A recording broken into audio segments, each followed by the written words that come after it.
大家好，歡迎收睇 Krakow 三部曲最後一集鹽礦篇。今集會帶大家睇呢個擁有700年歷史，亦係世界文化遺產之一嘅地下鹽礦——維尼亞卡鹽礦。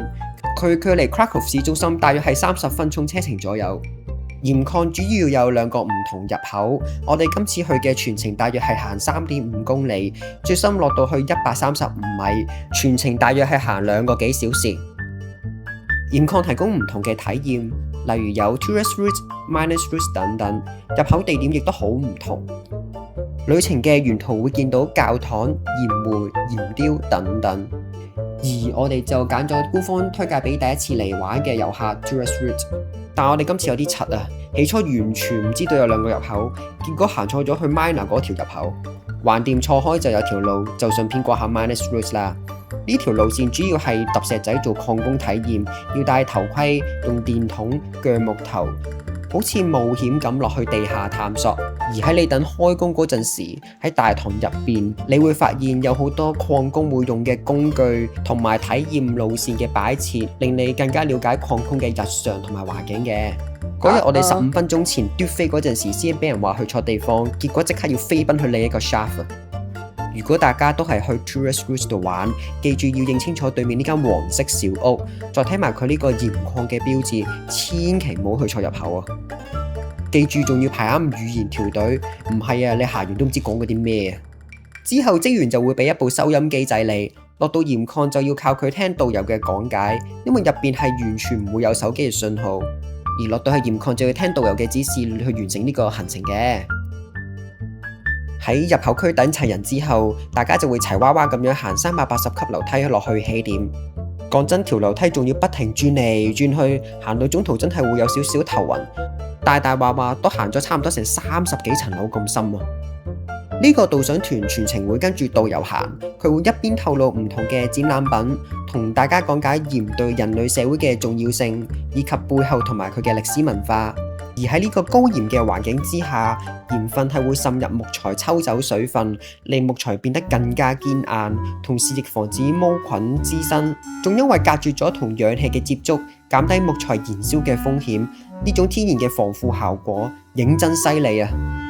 入邊仲展示唔同嘅基建，當時有馬喺呢度生活，佢哋主要負責拉動大型嘅滑輪同埋運輸設備，將地下嘅鹽運送翻上地面嘅。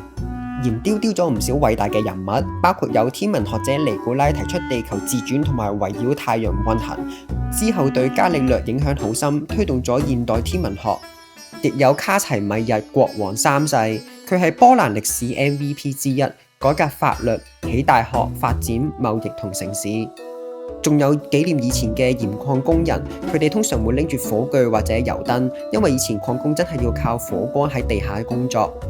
除咗鹽雕係用鹽做之外，連地磚同吊燈都有鹽嘅成分。導遊仲會用手機照地，證明鹽晶體係會透光，成個地方好似地下水晶宮咁樣。鹽雕有時仲會配燈光變成藝術裝置，例如聖傾賈公主。相傳佢嫁去波蘭時唔要金銀珠寶，反而要鹽礦，因為喺中世紀嘅時代，鹽係被稱為白色黃金，連大學嘅教授出糧嗰陣時都係用鹽㗎。相傳呢個公主曾經將自己嘅戒指抌咗入鹽礦，之後喺開發嗰陣時竟然喺鹽石入邊揾翻隻戒指。正因為咁樣，波蘭人就相信佢將白色黃金帶入咗波蘭啦。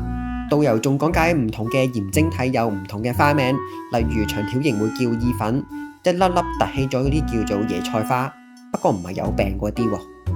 之後我哋行住木樓梯直深入鹽礦，周圍黑麻麻，但係兩邊嘅鹽岩就俾啲燈光照到閃閃令。鹽礦入邊仲涼浸浸，行下突然間會見到有啲示威人喺隔離，好似開緊工咁樣。其實佢哋唔係隨便加落去做裝飾，而係同當地礦工傳說有關。相傳呢度有個鹽礦守護精靈，係會提醒善良嘅礦工危險或者引導方向。如果有人貪心或者唔做嘢，就會俾佢捉弄。由於波蘭係一個宗教國家，鹽礦入邊仲有唔同嘅教堂俾人供奉，例如 Holy Cross Chapel， 據說係19世紀由礦工興建，因為當時成功避過大洪水，所以嚟感謝上帝嘅。之後經過漫長嘅石樓梯，我哋終於嚟到呢度嘅重頭戲聖 Kinga's Chapel 啦。呢度係超過100米深地底。由礦工用鹽岩一點一滴雕出嚟，連牆身同祭壇都係鹽做，誇張到真係有啲唔真實啊！頭頂呢啲吊燈睇落去好似水晶，但其實全部都係鹽晶體整成。啲吊燈開住，即刻令到成個空間變晒金色，好似入咗地下水晶宮殿咁啊！如果你啲親朋戚友係有啲腳力，同埋有興趣行100米落嚟呢度，其實呢度你都可以 book 嚟做婚禮㗎。另外牆上仲有好多好靚嘅浮雕，全部都係用鹽岩雕出嚟，真係好似去咗藝術館咁。除咗有教宗若望保祿2世嘅雕像，雕作作品仲有最後的晚餐、耶穌誕生同加納婚宴等等。行下，我哋之後就去咗鹽礦最大嘅人工湖之一，係19世紀開鑿出嚟。鹽湖之後嘅冇幾耐，我哋就見到呢個巨型白色嘅木製基建。佢係由早期嘅礦工用木樑砌成，用嚟支撐住成個天花，防止倒塌。成個木結構之所以係白色，係因為抿咗石灰嚟當作防火嘅塗層。成個 chapel 地下結構極之複雜，工程難度可以話極高。正因為係咁，先會成為世界文化遺產。呢度依家仲會間唔時搞下啲音樂會同埋活動，加埋容納成100人都唔會有問題。牆上仲有啲雕刻同埋結構嘅細節，睇落去又複雜又宏偉。呢度嘅木製工程更加原始粗獷，用粗大嘅木樑同埋交叉框架支撐住成個岩層，空間夠大。而木嘅結構一路沿住岩層延伸，成個工程感非常之強。喺休息期間，我哋呢度仲見到有紀念品賣，精品包括有琥珀頸鏈、鹽雕擺設，好似有小矮人、馬車等等，買翻個做紀念都幾唔錯噶。另外呢度亦有礦工紀念碑，事源係因為礦工長年累月喺地底開採食鹽，工作又辛苦又危險，所以特登起咗呢個紀念碑嚟向歷代礦工致敬嘅。其中一個人工湖仲有星光表演，燈光影射湖面真係幾靚。背景音樂播嘅正係波蘭最出名嘅作曲家肖邦，喺100幾米深嘅地底聽住佢嘅作品，零舍有 feel。呢度靚到我真係要即刻影低佢作為紀念。旅程後段仲有條人工水道，係用嚟紀念波蘭嘅國父，佢當年帶領波蘭脫離俄羅斯嘅統治，成功重獲獨立。喺波蘭人嘅地位十分崇高，入邊仲有佢嘅雕像幾型仔。喺薩名前就會經過有個好高嘅地下洞穴，成個空間好開揚。據說以前仲會玩 bungee jump 呢類型嘅活動。喺翻上地面之前會經過啲餐廳，大家可以試下喺地底100幾米深嘅鹽礦度食嘢，裝修都幾有特色。呢度仲有久違嘅粒粒雪糕杯。唔知大家有冇食過同埋記得呢？大會都好彩好貼心，走嘅時候就唔使再行翻300幾級樓梯上去地面，就直接有 lift 上去。隔 lift 就好細，好似地盤嗰啲背開放式升降機咁，每次得幾個人一齊逼，門一閂就直接衝上地面，過程大約30秒左右。成架 lift 又 open 又舊舊地，搭嗰陣時真係有少少怯啊！出口嗰邊就有間紀念品店。裏面有賣好有特色嘅銅製油燈，同埋一套鹽礦嘅大富翁，幾得意，有鹽雕、小矮人等等作為大富翁嘅棋子。我哋留咗2個金色硬幣作為呢個旅程嘅紀念嘅。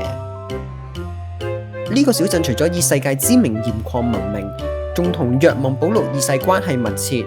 佢由童年時期已經開始多次到訪，為紀念呢位波蘭籍教宗，小鎮至今仍保存住佢嘅雕像，見證佢同呢個小鎮嘅深厚聯繫。小鎮中央仲有個廣場，入面有班銅製礦工，佢哋唔單止係裝飾咁簡單，而係見證住呢個小鎮幾百年嘅鹽礦歷史。以前嘅礦工每日都要落到地底採鹽，而家佢哋就化身為雕像，提醒大家唔好忘記呢段塑造咗命運嘅歷史。總括嚟講，成個維尼奇亞鹽礦之旅幾特別，尤其是我哋係第一次落地下鹽礦，一踏入去真係有種去咗另一個世界嘅感覺。入邊嘅鹽雕、地下教堂同埋巨大嘅支撐結構都好宏偉，亦令人可以慢慢感受到當年礦工係點樣一步一步建立喺呢個世界文化遺產。鹽可以話係呢個小鎮嘅根，由以前靠採鹽為生，到依家變成旅遊熱點，吸引遊客入嚟觀光。某程度上，呢個鹽礦一直養育同影響呢個小鎮幾十代人。順帶一提，現場同網上價錢一樣，但建議早場。我哋當日大約11點完場嗰陣已經多人得很。大家如果嚟 Krakow 旅行，維尼奇亞鹽礦真係一個值得落去行一次嘅地方。今集就係咁多，如果你哋都係刷下，就 comment、subscribe 同 like，多謝大家收睇，我哋下次見，拜拜。